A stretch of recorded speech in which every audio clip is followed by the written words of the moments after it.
क्योंकि बेशक इसका हिस्सा नहीं है। पर एक दो बातें जो मुझे लगता है कि मैं जितना किसानों के खेतों में गया हूँ और घूमा हूँ, तो दो गलतियां किसान करते हैं आमतौर पर। एक तो जो उसकी भराई है वो एक समतल होनी चाहिए, बैक की टनल के अंदर से एक जैसी होनी चाहिए। तो वो होता क्या है, अगर कहीं से पतली होगी कहीं से मोटी होगी, तो नीचे की हवा है जहाँ से पतला है वहां से जल्दी निकलने की जल्दी कोशिश करेगी, वो मोटे से क्यों निकलेगी।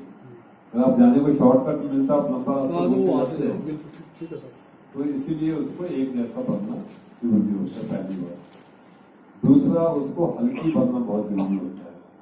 जैसे कई बार जेसीबी से थक करके गिराते हो तो इतनी सख्त हो जाती है कि उसमें हवा निकलनी मुश्किल हो जाती है। और कई बार अगर पानी की मात्रा ज्यादा हो तब भी हवा निकलती है। और तीसरी, कुछ किसान भाई सोचते हैं कि भी हम जब बाहर की बिजली खत्म करें फेज 1 तो उसमें अमोनिया खत्म हो जानी चाहिए। ये गलत है। जब आप टनल में खाद भरो तो उसमें अच्छी अमोनिया की गंध आनी चाहिए, तभी आगे अच्छी खाद बनेगी। 3 बातें हो गई। चौथी बात, क्योंकि खाद एक जिंदा चीज है, इसके अंदर फंजाई बैक्टीरिया उगरे हैं ना सारा जी, तो कभी भी ताजी हवा पूरी बंद नहीं करनी है। कुछ किसान भाई क्या सोचते हैं कि हमें तापमान बढ़ाना है, हवा बंद कर देंगे, तो उसकी गर्मी जो पड़ती है वो कंडीशन होती है ऑक्सीजन की, जो कहना नहीं चाहिए। हमें क्या चाहिए, ऑक्सीजन की उपस्थिति में जो खाद बनती है वो चाहिए। तो कभी भी जो हवा है, ये है कि आप जब टेम्परेचर बढ़ाना है तो 20% से कम करके 10% पे ला सकते हो। और कोशिश ये करनी है कभी भी ताजी हवा पूरी तरह से बंद नहीं करनी है। बहुत छोटी सी गलती है जो किसान नहीं करते हैं। और वो कहते हैं कि हमने तो पूरा 60 डिग्री टेम्परेचर देखते रहते हैं। टेम्परेचर अकेला ही नहीं, ताजी हवा भी इतनी जरूरी है। और तीसरी बात, अगर आपका टनल के अंदर टेम्परेचर 2 घंटे के लिए भी 65 डिग्री तक पहुंच गया है तो आप उस खाद को फेंक सकते हो, क्योंकि उसमें कुछ उड़ने वाला नहीं। तो इसलिए तापमान का नियंत्रण टनल के अंदर सबसे जरूरी है। और उसमें क्या गलती करते हैं किसान भाई के, बाजार से थर्मामीटर लेके आते हैं डिजिटल, वो घड़ी देखते रहते हैं, तो जो घड़ी के ऊपर तापमान होता है उसमें सही नहीं होते इतने अफसोस। उस पर लिखा होगा 60.2 और असल में हो सकता है कि वो 58 हो या 62 हो। तो इसलिए इनको बोलते हैं कैलिब्रेशन के, अपने जो थर्मामीटर है जो आप इस्तेमाल करते हो, इनको थोड़ी देर के बाद इनको चेक कराना ये जरूरी होता है कि क्या ये सही काम कर रहे हैं कि नहीं कर रहे हैं। ये सावधानी जब भी आप इसे टनल लगाओ। और आखिर में बहुत छोटी टनल काम की नहीं होती है। बहुत छोटी टनल में क्या होता है कि आपकी जो इंसुलेशन है इतनी अच्छी नहीं हो पाती और उसकी अपनी गर्मी से तापमान नहीं बढ़ता। तो इसलिए हम कम से कम 20-25 टन की जो स्टैंडर्ड टनल है वो रिकमेंड करते हैं।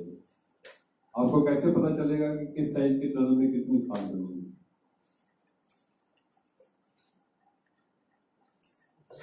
स्क्वायर फीट एरिया देख कर लंबाई चौड़ाई मल्टीप्लाई 600 सर, लेंथ हाइट और विड्थ आप डिवाइड बाय 6 पड़ी है, पर पूरी नहीं पड़ी है, क्योंकि ये जो फॉर्मूला था वो ये था कि एक कमरे के अंदर कितनी खाद आएगी। उसी के नीचे एक और लिखा हुआ उसी किताब के अंदर। मैंने ये सोचा था कि अपने पास रखने से कोई फायदा नहीं। आमतौर पे जो कंसल्टेंट होते हैं ना, जो आपको सलाह देने आते हैं, वो इन चीजों के पैसे कमाते हैं कि आपका जो ज्ञान नहीं होता ना उसका आपके अज्ञानता का फायदा उठाते हैं।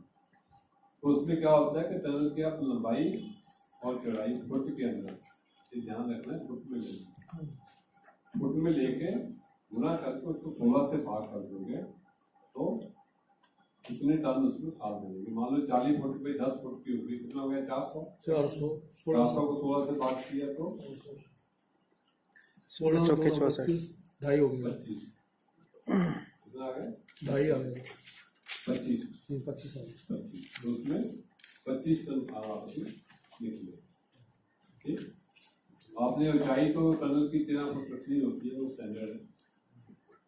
और दूसरा आपने ये भी देखा होगा कि जब आपको फार्म डिजाइन के बारे में लेक्चर हो गया थे, हाँ फॉर्मेट बता फार्म डिजाइन तो आपको ये बात समझ में आ गई है कि उसकी लंबाई चौड़ाई आप अपनी मर्जी से नहीं रख सकते, तो स्टैंडर्ड साइज है। वो उसकी चौड़ाई जो है वो स्टैंडर्ड है, क्योंकि रैक का जो विड्थ है चौड़ाई है वो फिक्स है, 4.5 फुट से ज़्यादा नहीं हो सकती। क्योंकि आप लेडीज किचन में काम करते हैं, किचन प्लेटफॉर्म कितने का होता है? 2 फुट, 2 फुट इसलिए 2 फुट का रखते हैं, 2 फुट से आगे हाथ जाता नहीं। तो अगर आप 4.5 फुट पे बना लेते हो तो वर्कर्स हैं उनका हाथ बड़ी मुश्किल आगे नहीं से जाएगा। बीच तक पहुंचता है। तो आप उससे बड़ा करोगे तो 2 साल के बाद जितने भी आपके वर्कर्स हैं सबके कमर दर्द शुरू हो जाएगा। तो इसलिए हम ये रिकमेंड करते हैं 4.5 फुट से ज़्यादा चौड़ा आपको रैक नहीं बनाना चाहिए। दूसरा, बीच में जो रास्ता होता है वो कम से कम 1 मीटर और साइडों के ऊपर फिक्स 1 मीटर है। वो 1 मीटर जो है कैलकुलेट किया हुआ है वैज्ञानिक तरीके से, ताकि आपने देखा होगा साइड पे पॉलिथीन की डक्ट लगी हुई, 2 डक्ट साइड पे लगेंगे।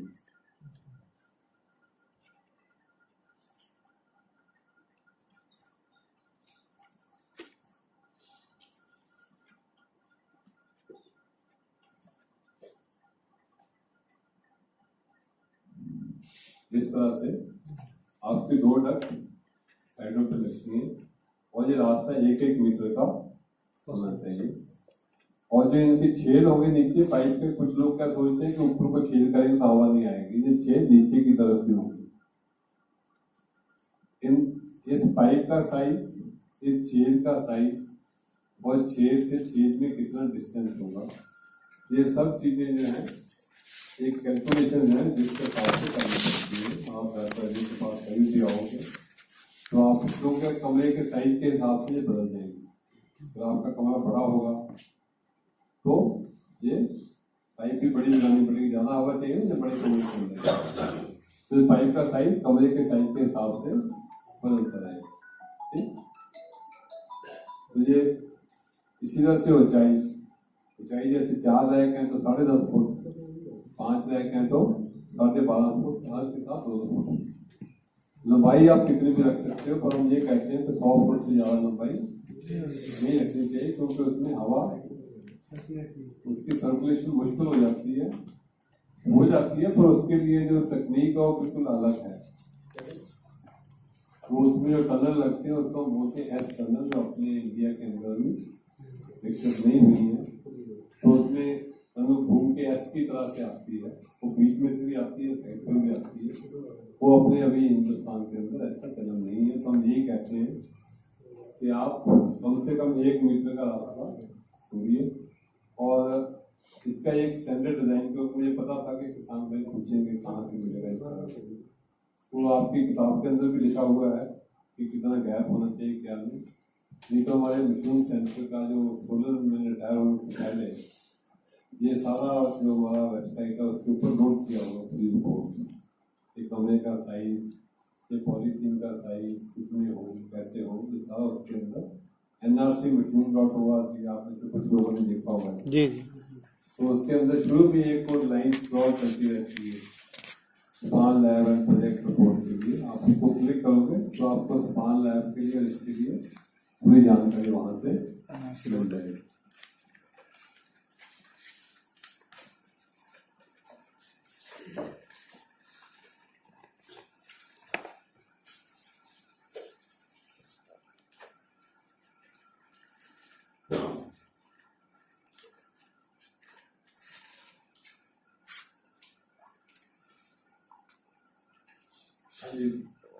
कोई भी प्रश्न बटन मशीन के बारे में आपके मन में, क्योंकि आपने पढ़ लिया पूरा,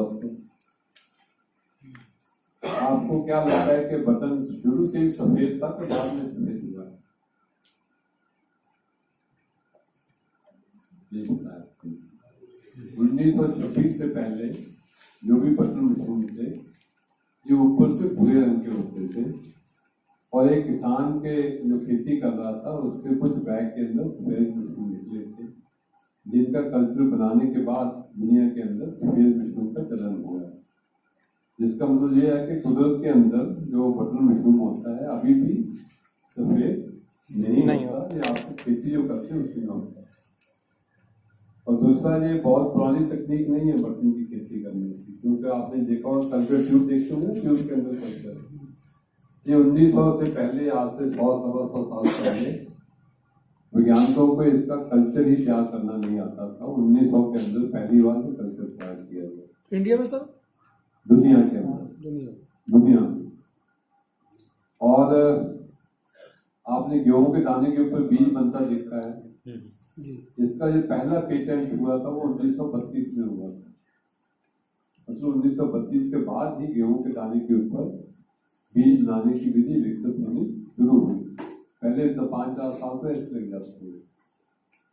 और दुनिया के अंदर दूसरे विश्व युद्ध के बाद ही जो मशरूम की खेती का चलन है ये बढ़ना शुरू हुआ। उससे पहले मशरूम की पैदावार जो थी दुनिया में बहुत कम थी। 45 के बाद 45 के बाद जो हुआ ना, 50-45 के बाद। और जो छोटी पीढ़ी जिसकी आप बात कर रहे हो, ये टनल वगैरह ये 1950 के आसपास ही बनी थी, जिससे पहले ये भी नहीं होती थी। अर्थात मशरूम की खेती जो है एक नई खेती है, इतनी पुरानी नहीं है जितनी आप लोग सोचते हो। और इस समय दुनिया के अंदर सबसे कम कौन पैदा कर रहा है? चाइना। कितने परसेंट? लगभग 72 85% के आसपास, 85 85% के आसपास, 85 से भी ज्यादा जो है अकेला चाइना का है। चीन में लगभग कितने किस्म के फूल पैदा होते हैं? 60 किस्म के फूल वहां पर अलग अलग 60 किस्मों की खेती होती है। परंतु दुनिया के अंदर जैसे हम आगे देखेंगे 5-6 किस्में ही हैं जो कि ज्यादा प्रचलित हैं।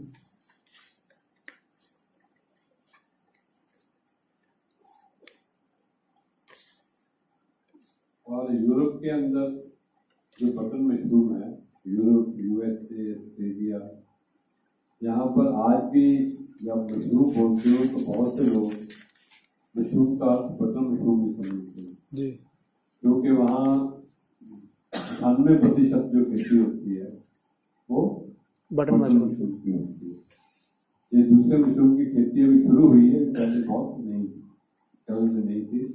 यानी कि शुरू के जो 2000 सन तक जो है बटन मशरूम की पैदावार ज्यादा होती है, जबकि चीन, जापान, एशिया इन देशों के अंदर बटन मशरूम की पैदावार इतनी नहीं थी। यहाँ पर दूसरे जो मशरूम है उनकी खेती ज्यादा होती है।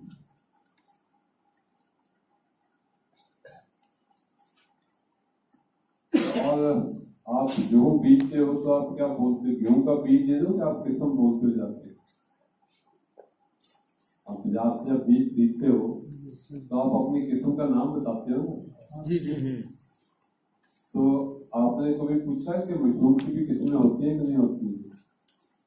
अब ये थोड़ा कहोगे कि हमें व्हाइट बटन मशरूम का बीज दे दो, इसकी भी बहुत सी किस्में। और आमतौर पर किसान भाइयों को उस स्थिति तक पहुंचने से पहले ही वो इसी से खुश हो जाते हैं कि हमें बटन मशरूम का बीज मिल गया है, क्योंकि ऐसा नहीं है। बटन मशरूम के अंदर बहुत सी प्रजाति है, बहुत सी किस्में हैं। और जैसे कि जब मैं सोलन में काम करता था तो आमतौर पर जो मशरूम है ऊपर से थोड़ा सा भी इसके ऊपर चोट लगे तो बुरे हो जाते हैं। तो हमने ऐसी किस्में विकसित की थी कि जिनके ऊपर अगर आप कट भी लगा देते हो तो उसके 2 घंटे के बाद, 4 घंटे के बाद भी वो बुरे नहीं पड़ते थे, सफेद ही रहते थे। तो ऐसी भी किस्में हैं जो कि हमेशा ही सफेद रहती है। कुछ ऐसी किस्में होती हैं जो कि बड़ा साइज होता है, सख्त रहती है। कुछ ऐसी किस्में हैं जो कैनिंग के लिए काम आती है, वो छोटे साइज की होती है। कैनिंग के लिए हमें बहुत बड़ा मशरूम नहीं चाहिए, छोटा चाहिए। तो कैनिंग के लिए किस्में अलग आती हैं। और कुछ किस्में ऐसे हैं जो कि 1-2 डिग्री तापमान ज्यादा पे भी उग जाती है, 18 डिग्री के ऊपर। कुछ ऐसी हैं जिनको 16-17 चाहिए। कुछ ऐसी किस्में जिनको कार्बन डाइऑक्साइड थोड़ी ज्यादा भी हो, 1500 ppm भी हो, तब भी निकल आती है।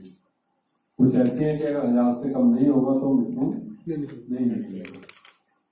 तो आप क्या कर सकते हो, कोशिश करो कि अपनी कंडीशंस के लिए आप जो बीज देते हो, अगर आपका सही निकलता है तो आप हमेशा ये भूलिए कि जो हमने पिछली बार बीज दिया था उसी किस्म का बीज दीजिए। शायद अभी आपके लिए ये पूरी जानकारी प्राप्त करना संभव नहीं होगा, परंतु ये इतना ही समझना बहुत है कि अभी मशरूम के भी अपने अलग।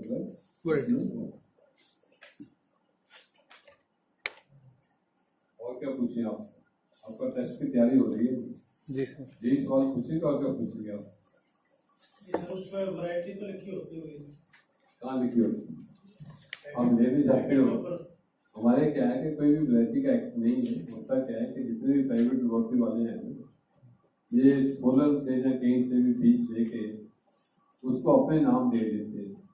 कोई उसका किरण लिखेगा, कोई उषा लिखेगा, कोई कुछ भी नाम दे देगा, तो तुम उसी लेबोरेटरी का नाम है वो, तो आप किरण कहीं और ढूंढने जाओगे तो नहीं मिलेगी आपको। सोलन से आगे वहीं से लेके वहाँ हमारे तो नंबर होते हैं जी, हम तो नंबर देते हैं, जैसे U13 दे दिया या 377 है, जो भी नंबर हमारे हाइब्रिड के नंबर दिए जाते हैं वहाँ पर। NCS 101 बहुत पहले लिखा है 102, तो ये नंबर जो खत्म हो जाते हैं लोग लेके इनको अपने नाम लेते रहते हैं। और हो सकता है कि आप 4 नाम लो, वो एक ही किस्म के 4 अलग अलग नाम मिल जाए। हमारे देश के अंदर अभी कोई ऐसा एक्ट नहीं बना जिसके ऊपर इनके नामों के ऊपर काउंसिल नियंत्रण कर सकते। ये हमारी एक रिकमेंडेशन थी हरियाणा गवर्नमेंट के लिए कि आप जितने भी सामान बनाते हैं आप इनके लिए कंपल्सरी करें कि अपने जो बैग बेचते हैं उसके ऊपर लेबल लगाएं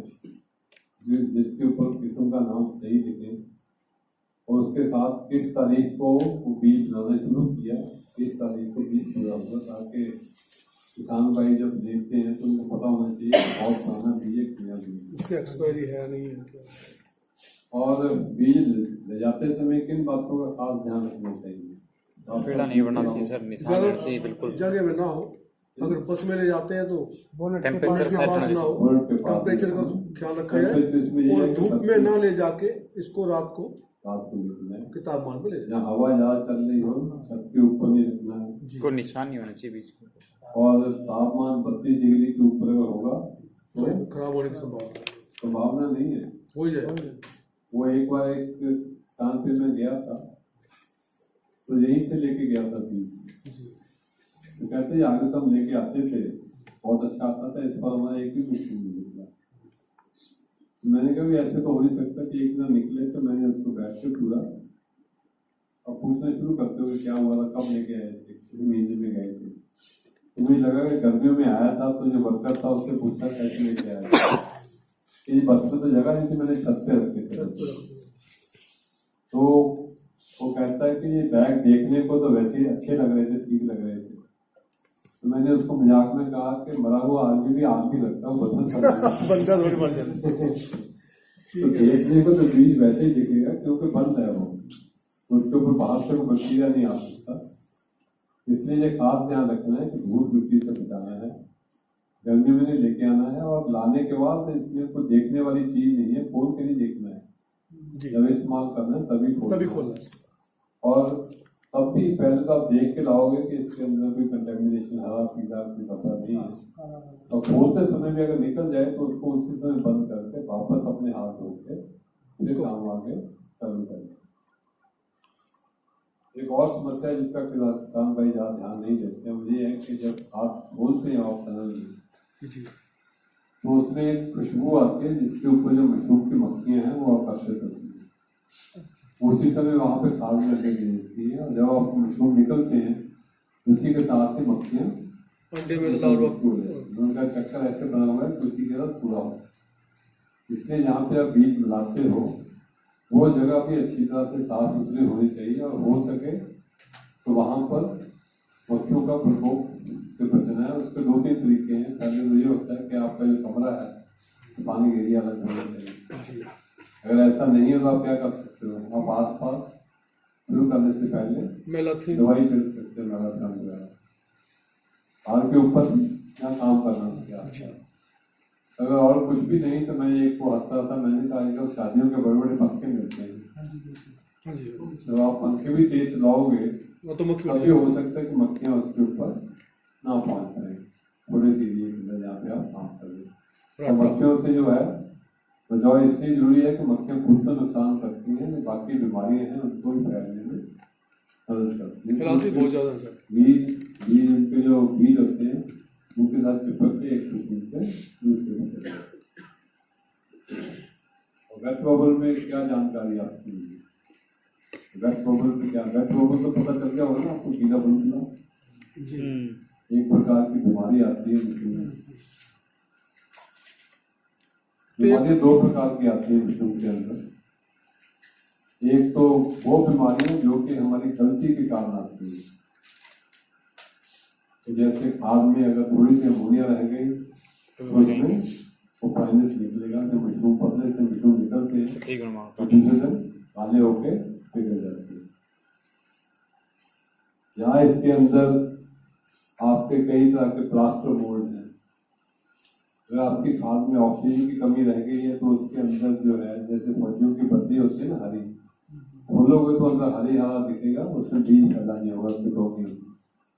इस प्रकार से 8-10 ऐसी बीमारियां हैं जो बीमारियां नहीं है, वो हमारी गलती है। और जब इस किताब के अंदर हमने लिखने की कोशिश की है कि आपको कौन सी बीमारी दिखती है, इससे आपको पता चल सकता है कि आपने कौन सी गलती की है। तो दूसरी कुछ ऐसी बीमारियां हैं जो असल में बीमारियां हैं, जिनमें आता है आपका ब्लॉच, इस प्रकार की जो बीमारियां हैं। तो उसकी रोकथाम के लिए जो साफ सफाई है ये सबसे जरूरी है, हाइजीन। और आमतौर पे किसान भाई जो है पहले साल तो सफल हो जाते हैं क्योंकि वहां पर बीमारियों का प्रकोप नहीं होता, तो उनको पहले साल अच्छे मशरूम निकलते हैं तो वो सोचते हैं कि हमें सब कुछ आ गया, तो दूसरे साल भी ठीक निकल जाते हैं और तीसरे साल में बीमारियां घर करना शुरू कर देती है और आमतौर पर चौथे साल को खेती बंद कर देती है। बहुत से किसान भाई ऐसे आए हरियाणा में जिन्होंने खेती शुरू की, दूसरे साल को ये समझने लग गए कि हमें सब कुछ आ गया, तीसरे साल थोड़ी उपज कम आई, चौथे साल बीमारी में काम नहीं हो गया। तो जो वैज्ञानिक कहते हैं आप उनको ध्यान से सुनिए, जो किताबों में लिखता है उसको ध्यान से पढ़िए, और मशरूम के अंदर साफ सफाई का कोई विकल्प नहीं। तो इसलिए जब भी मशरूम की खेती करो सबसे ज्यादा ध्यान साफ सफाई पर रखना। ठीक, और कुछ पूछना हो? कुछ नहीं पूछना आपने? कोई आपके मन में सवाल आ रहा हो, कुछ भी आपने सुना है बर्तन मशरूम के बारे में, कुछ चीज सभी कारण होते हैं, या तो आपको जो भी पढ़ाया सब समझ में आ गया या कुछ भी समझ में नहीं आया। सर जो आपने होता है ना तो पूरा समझ में आता है, ना कभी ये होता है कुछ भी समझ में ना आए। सर जो आपने पिरामिड मेथड बताया अपना, जो आपने रिसर्च करके बनाया था, उसमें आप बता रहे हैं 14 से 16 दिन में कंपोस्ट रेडी हो जाता है। जो टनल मेथड है उसमें 18 से 20 दिन लगता है। 16 से 18 लगभग जितना टनल। तो सर जैसे के पेपर लिखने के लिए शायद उसमें जो मेरे साथी थे कम से कम टाइम दिया, और मेरी कोशिश यही रहेगी कि आप उसमें 16 से 18 दिन बनाएं, ताकि अमोनिया हमें एक टर्निंग एक्स्ट्रा करनी पड़ जाए अमोनिया निकालने के लिए, वो ज़्यादा अच्छा है जिसपे कि छोटी सी गलती से हमारी लगभग जितना टनल में टाइम लगता है उतना ही टाइम लगता है, उससे ज़्यादा नहीं लगता है। सर अमोनिया इसमें से बिल्कुल ठीक निकल गया, उसको कैसे हम वो करेंगे? अमोनिया हम ये कहते हैं कि 10 ppm। ppm क्या होता है? पिक्सल नहीं, मिलियन पार्ट्स पर मिलियन। 1 ppm मतलब 1 मिलियन में से एक पार्ट। जैसे प्रतिशत क्या होता है? 100 में से एक। जैसे ppm क्या होता है? 1 मिलियन में से एक। मिलियन कितनी जरूर लगती है? मिलियन में 5, 7, 6 लाख में 5 लगती है, 6। तो हमारा जो नाक है आमतौर पे अगर 10 ppm जी से कम अमोनिया हो तो उसको नहीं सूख सकता, हमें पता नहीं चलेगा। अच्छा हम ये कहते हैं कि भी अगर आपको ऐसे पूरा करने के बाद ये अमोनिया नहीं आती है तो हम ये मान लेते हैं कि इसमें से अमोनिया निकलती है। तो 10 ppm तक उससे नीचे होना चाहिए। और दूसरा क्या है कि हो सकता है कि लोगों को ये लगे कि ये जो वैज्ञानिक तरीका है बिल्कुल ही देसी तरीका हो गया गाँव वाला, तो उसके लिए एक छोटी ट्यूब आती है, उसको बोलते हैं ड्रैगर ट्यूब। क्या sir? Drager DRAGGER Drager tube. आप नेट पे सर्च करोगे ना तो आपको ड्रैगर ट्यूब मिल जाएंगी। तो एक ऐसे पंप सा होता है, उसके आगे आप ट्यूब फिट करते हो और पंप को एक बार चलाते हो तो उसके अंदर खास मात्रा हवा के अंदर आती है। तो ट्यूब के ऊपर रंग आ जाता है, नंबर लगे होते हैं 1 2 3 4 5 6 7 10 तक। तो जितनी अमोनिया होगी उतने तक आपको उतने ppm तक उसमें बता दें। इसका रंग बदल जाएगा और ट्यूब को देख के आप आसानी से कर सकते हो। और तीसरा तो फिर अच्छे यंत्र आते हैं, वो महंगे यंत्र आते हैं। जी और जो सबसे आसान तरीका है वो यही 2 आसान तरीके हैं, या तो हम नाक वाला सबसे बढ़िया है। सबसे आसान तरीका है। और उससे भी अच्छा तरीका ये है कि अगर आपको थोड़ा सा भी शक हो तो आप एक दिन और उसको बढ़ा दो, यानी कि एक दिन रुकने में कोई नुकसान नहीं, जल्दी करने में नुकसान है। हाँ एक दिन में तो नुकसान ज्यादा हो जाएगा नहीं बढ़ा होगा तो। कितने दिन तक बिजाई करते हैं सर इसमें? जैसे ठंडा हो गया खाद वगैरह 2 दिन, तो ठंडा होने के बाद कितने दिन तक रख सकते हैं उसको? खाद को अगर तो आप लंबी विधि से बना रहे हो तो खोलने के बाद जैसे ही ठंडी हो उसकी बिजाई करनी चाहिए। अगर आपने बिजाई नहीं करनी है तो उसको खोलना नहीं चाहिए, बंद करो। टनल है, टनल आपने खोल ली है तो खोलने के बाद जल्द बिजाई करनी है। अगर आपको लगता है कि आज आपके पास बीज नहीं है तो आप एक दिन टनल के अंदर और हवा चल लेंगे, ठीक। तो 1 2 दिन के बाद आप ज्यादा देर नहीं रखना चाहिए, तो खोलने के बाद तो करनी ही है, तो उसकी बिजाई करनी पड़ेगी। टनल में सर और ये एक गलती और टनल में सब किसान भाई करते हैं अपने हिंदुस्तान के अंदर जी कि ताजी हवा के ऊपर एक फिल्टर लगा होता है, HEPA फिल्टर,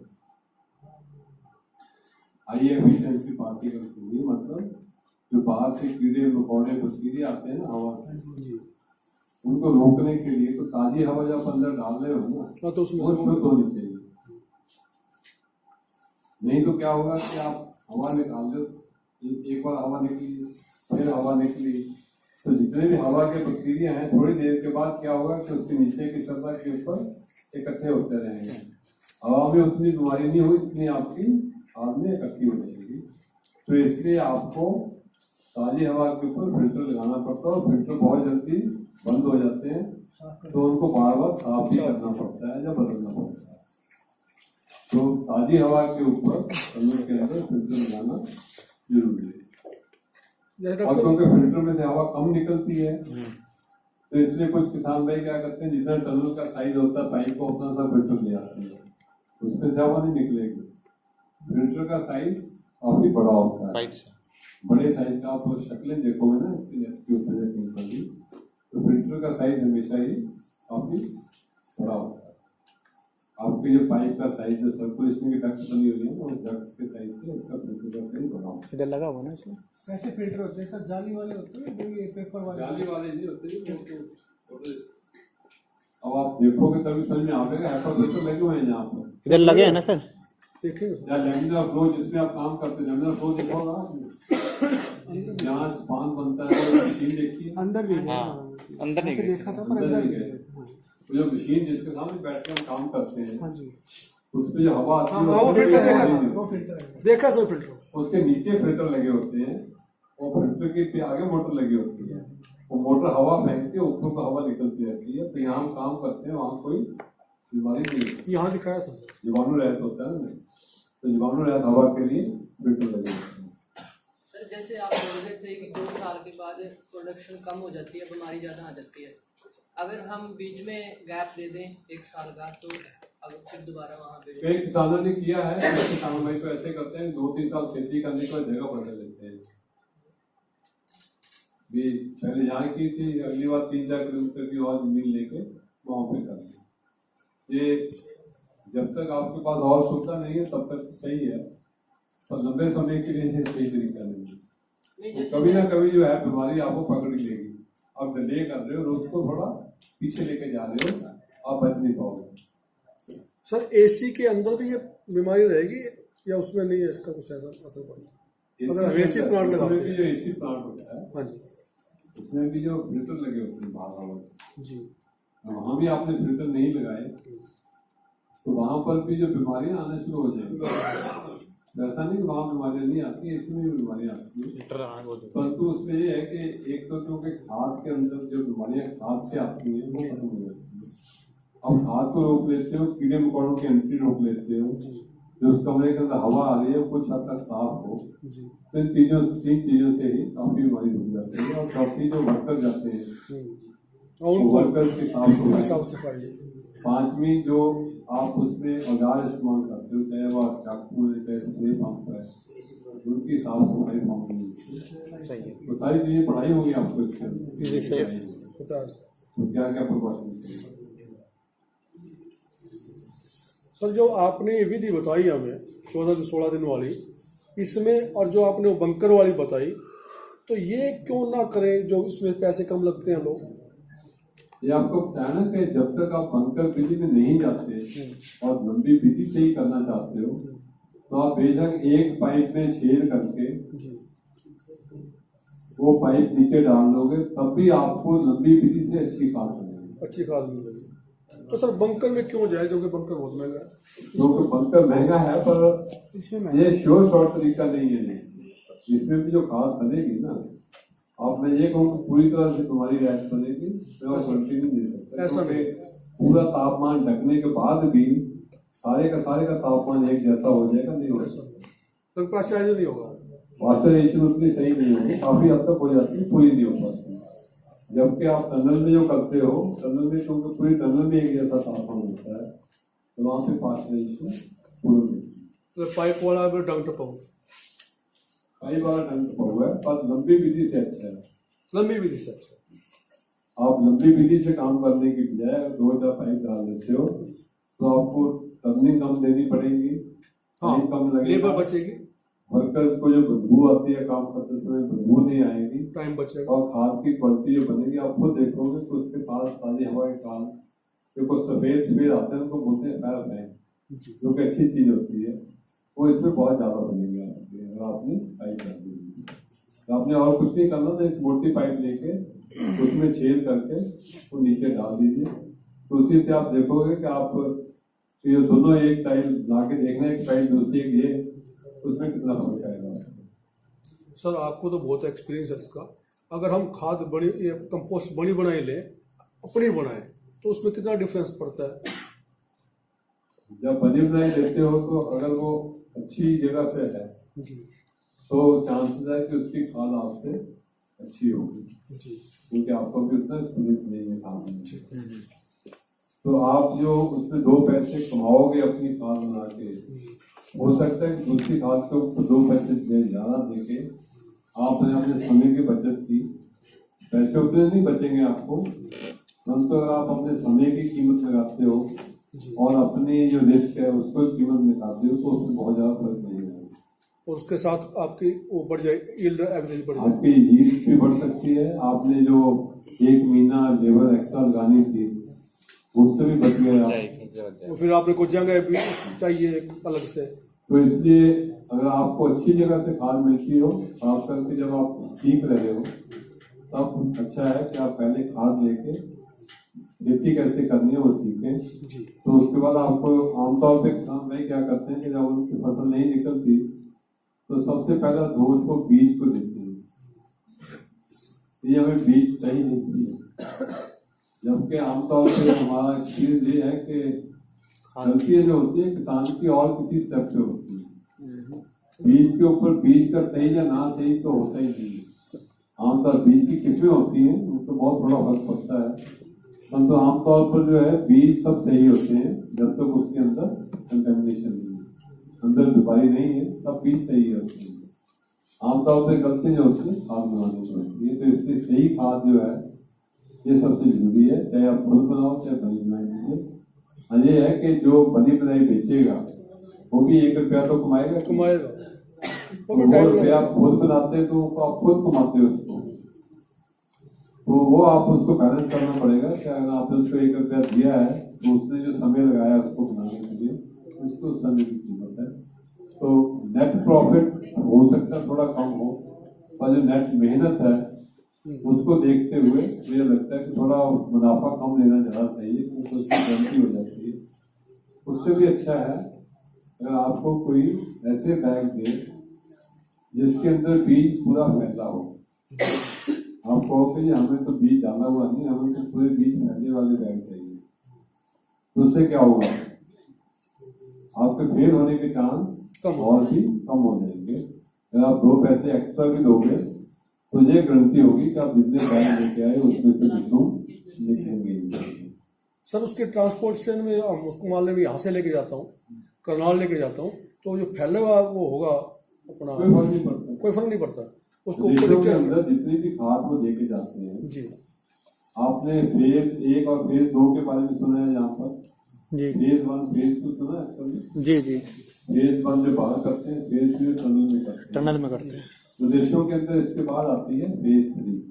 जी वो क्या करते हैं कि टनल में से खाद निकाल के एक और खास टनल बनी होती है जिसमें खाद और बीज इकट्ठे मिक्स कर देते हैं अच्छा और नीचे से फिल्टर वाली हवा देते हैं जिसमें कोई बीमारी नहीं होती और उसका तापमान 25 डिग्री मेंटेन करते हैं। जी तो 10-12 दिन के अंदर उनकी जो खाद है उसके अंदर पूरा बीज फैल जाता है। जी और जो किसान के खेत में खाद देने जाते हैं उसमें पहले ही बीज फैला होता है और जब उसमें भरते हैं ना, जी भरने के साथ साथ ही उसके ऊपर केसरी भी कर देते हैं क्योंकि बीज तो फैला हुआ पूरा। जी केसरी आप कब करते हो जब पूरा आप बीज बीज फैल फैले के बाद तो जब वो जाते हैं तो 2 ट्रक जाते हैं उनके इकट्ठे, अच्छा एक खाद का ट्रक एक केसरिंग का ट्रक। पहले मशीन से खाद भरते हैं लेक्चर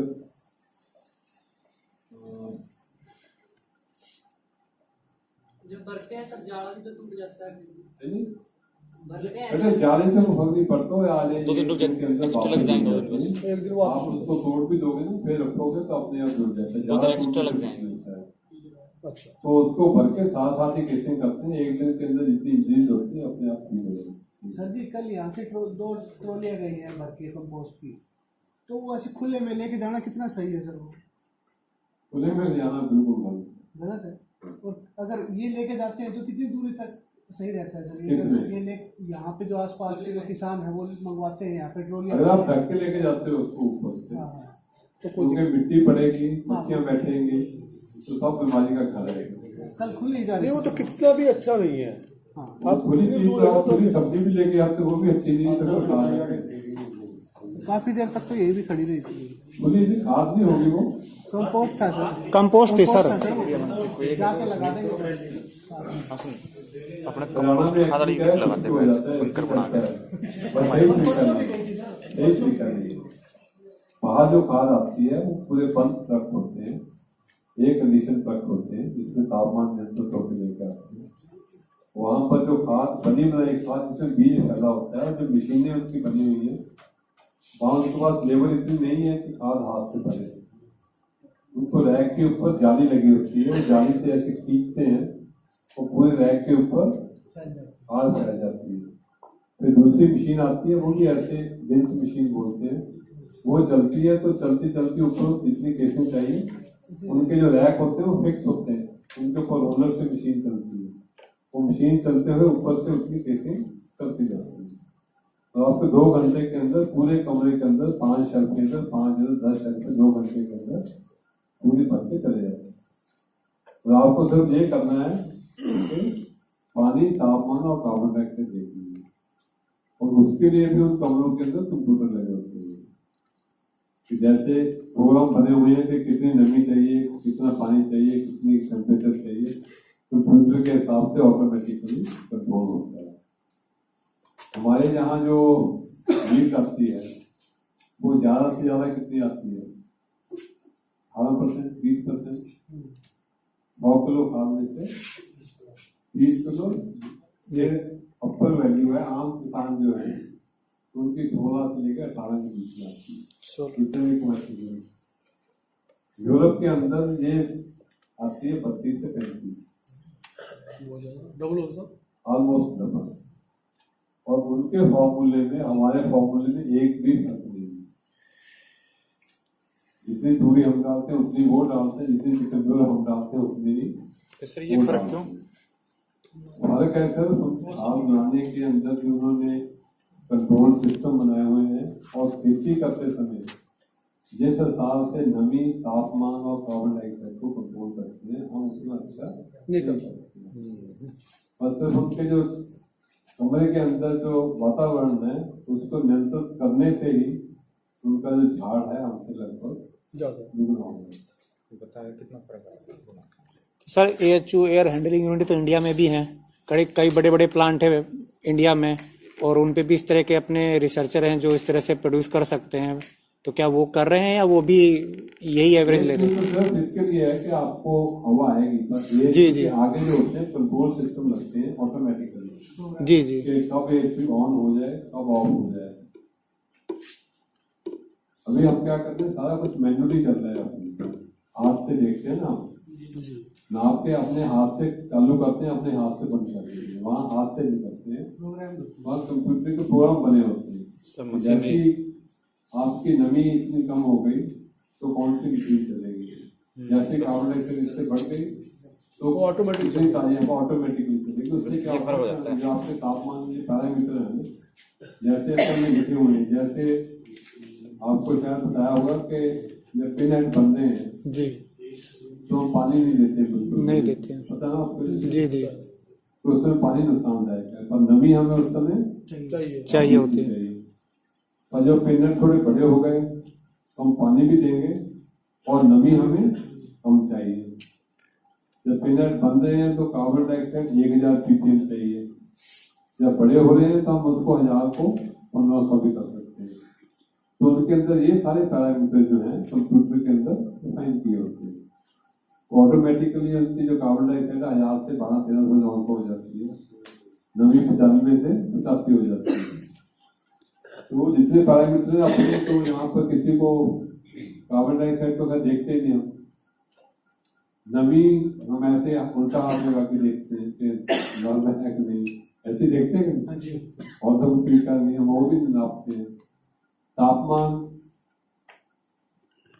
थर्मामीटर लगाते तो है, कोई देखता नहीं हो, क्योंकि जो है सो है। और देखते भी ऑटोमीटर का पता कुछ नहीं होगा। नमी कैसे नापते हैं? वो हाथ में तकरीबन तो वही है जो होता तो हाथ से ही सेंसर देख के। जैसे एक तो आपने बताया सर, उल्टा करके हाथ वैसे चेक करते हैं। एक हो वो गए। हाँ, एक यंत्र कौन सा होता है नमी जापना? अरे यार वो था, हाँ हाईग्रोमीटर सर। तो सबसे पुराना और सबसे सही तरीका है, उसको बोलते हैं dry and wet probe. Dry and wet hygrometer समुद्र गहराई नापता है। दो थर्मामीटर होते हैं, एक हवा में होता है, सुनना यार है। दूसरा कपड़ा लगा के पानी में होता है। जितनी ज्यादा नमी होगी उतना पानी कम उड़ेगा, जितना पानी कम उड़ेगा उतनी ठंडक कम होगी। ये होता है कि नहीं? ज्यादा पानी उठता है तो क्या होगा, ठंडक ज्यादा होगी। ज्यादा ज्यादा ठंडक होगी तो वेट बबल आपका कम तापमान दिखाएगा, ड्राई बबल ज्यादा दिखाएगा। ड्राई और वेट बबल के अंदर कोई भी फर्क नहीं है, इसको नमी जो है 100% है। अगर 2 डिग्री का फर्क है तो नमी 80 से 90 की है। 4 का फर्क है तो उसके चार्ज बने होते हैं, स्टैंडर्ड चार्ज बने हुए हैं, मिल जाता है कि ड्राई और वेट बबल में कितना फर्क है। उससे हमें ये पता चल जाता है कि इसमें हमारे कमरे में कितनी नमी है। क्योंकि जो हाइग्रोमीटर होते हैं ना, उनकी भी एक्यूरेसी बहुत अच्छी नहीं होती है, जबकि सबसे सही तरीका जो नापने का है वो है ड्राई एंड वेट बबल। ये तो आसपास की बातें जो मुझे लगा कि शायद आपके भाषण में नहीं आई होगी, तो मैंने करने की कोशिश की है। और भाई सबसे पीछे बैठते हो, बोलो क्या बोल रहे हो आप? तेरा इम्तिहान चालू हो जाएगा, इम्तिहान मैं नहीं लेना बाद में। सर ये अंडरग्राउंड में भी हम इसको बटन मशरूम को उगा सकते हैं? हाँ उगा सकते हैं, बस उसमें यही है कि ताजी हवा जो कार्बन डाइऑक्साइड की मात्रा अगर आप उसमें नियंत्रित कर सकते हो तो कर सकते हैं। तो कर सकते। तो क्या उससे अपना एग्जॉस्ट से हो सकते हैं अलग से उसको वो हवा पाइपलाइन हवा से नहीं लेके? आ सकती है, उसका तकनीक बनानी पड़ेगी कि आपकी जो हवा पाइप है पाइप लगानी वो पड़ेगी। नीचे खुलेगी, हाँ, ताकि जब हवा सख्त होगी तो नीचे की हवा घूम के ऊपर निकलेगी। बस फिल्टर का ध्यान रखना। इसमें सर वो जो टेम्परेचर का वो जो फर्क पड़ेगा, कुछ आइडिया इसमें है कितना टेम्परेचर का फर्क पड़ेगा? अंडरग्राउंड में कहते हैं थोड़ी ठंडक रहती है, कुछ फर्क पड़ेगा? क्योंकि आपका इंसुलेशन कमरे में करनी है तो अंडरग्राउंड खोलने से अच्छा होता है कि इंसुलेट कमरा बनाओ। तो आजकल इंसुलेशन बहुत अच्छी आ गई है। एक समय था जब इंसुलेशन बहुत अच्छी नहीं मिलती थी। जब शुरू हुआ था तो एक होती है, आपने सुना होगा ग्लास वूल, ग्लास वूल होती देखिए सर। हाँ जैसे पहले वही होती थी। हाँ एक ग्लास वूल का सब्स्टिट्यूट आया थर्मोकॉल जी। फिर थर्मोकॉल के बाद आया जिसका बोलते पफ। Puff panel. पफ क्या होता है? सर 2 सीट के बीच में वो एक ऐसा भर देते हैं और इतनी थिकनेस होती है सर, इतने आसपास उसकी बेसिकली ये कंपाउंड होते हैं, हाँ, जैसे आप बोलते हैं पॉलीथीन पॉलीथीन। या पॉलीइथेलीन बन गई पॉलीथीन। हाँ जी। इसे इथेलीन से बड़ा मॉलिक्यूल होता है puff is polyurethane foam. Urethane के मॉलिक्यूल जुड़ के जो पॉलीमर बनता है उसको बोलते हैं पॉलीयूरेथेन। तो पॉलीयूरेथेन फोम जो होती है इसकी इंसुलेशन काफी अच्छी होती है। अब आपको जैसे इंसुलेशन अच्छी या बुरी बोल रहे हो आप, और आपसे वो ये पूछ लेगा आपको इंसुलेशन को नापोगे कैसे? जैसे हम जो देखते हैं ना क्वेश्चन है सर। कि दूध लीटर में नापते हैं, गेहूं किलो में नापते हैं, हाँ जी, हाँ जी। तो इंसुलेशन किस में नापते हैं? ये ठीक ठीक यूनिट के बारे में शायद कभी ट्रेनिंग में बात नहीं होती नहीं। होगी भी नहीं, क्योंकि बहुत से लोगों को वैसे ही नहीं पता होता कि तो 2 यूनिट चलते हैं, एक के वैल्यू होती है, एक आर वैल्यू होती है। जो हमारी सोनल में इंग्लिश की किताब लिखी हुई है उसके पीछे दिया हुआ सारा। सर मान लो मेरे पास बिल्डिंग बनी हुई है, अब तो सीटें ही आ गई, सीधे लगा देते हो। अगर मेरे पास बिल्डिंग बनी हुई है तो कुछ ऐसा सस्ता वो है जिससे वो उसको मैं एसी बना सकूं? उसका तो वही जो ये जो कोल्ड स्टोर वाले करते हैं, पफ पैनल और कंपनी के थर्मोकॉल लगा के उसको तो रोगी जाली लगा के उसको प्रस्तुत कर देते तो चल जाएगा। तो वो सबसे आसान तरीका वो सबसे ज़्यादा सस्ता भी पड़ता है। सबसे सस्ता है कि आप जो है थर्मोकॉल लगा सकते हैं। सर थिकनेस कितनी होती है थर्माकोल की उसमें? 60 कम mm। से कम 1 इंच की तो चाहिए। 1 इंच की कम से कम। तो उसमें यही है ना कि प्लांट आप लगाने जब तक नहीं, हमें यही ज्ञान ये नहीं जो है हाँ वही कि कितनी इंसुलेशन हमें चाहिए, बिल्कुल उतनी इंसुलेशन वैल्यू के लिए कितनी थिकनेस लगेगी, जी। ये कैलकुलेशन जो है हमें कोई नहीं करता। हम क्या करते हैं, हमारा हिंदुस्तान वालों का हाल है जो नालायक बच्चे नहीं होते नकल मारने वाले इंसुलेशन, तो पड़ोसी ने ऐसे किया तो उसको देख के ऐसा कर। आप भी वैसा कर लेते हैं, नकल मार के आप पास तो हो जाते हो, अच्छे नंबर कभी नहीं ला सकते। ठीक, तो इसलिए नकल मार के मशहूर तो निकल आएंगे, अच्छे मशहूर कभी नहीं निकलेंगे। अगर आप चाहते हो कि अच्छे मशहूर की खेती करनी है तो खुद अपने आप को ले सकते हैं। कितना बताया सर ने? सही से? बहुत हो गया मेरे ख्याल से, अभी हम आगे चलें।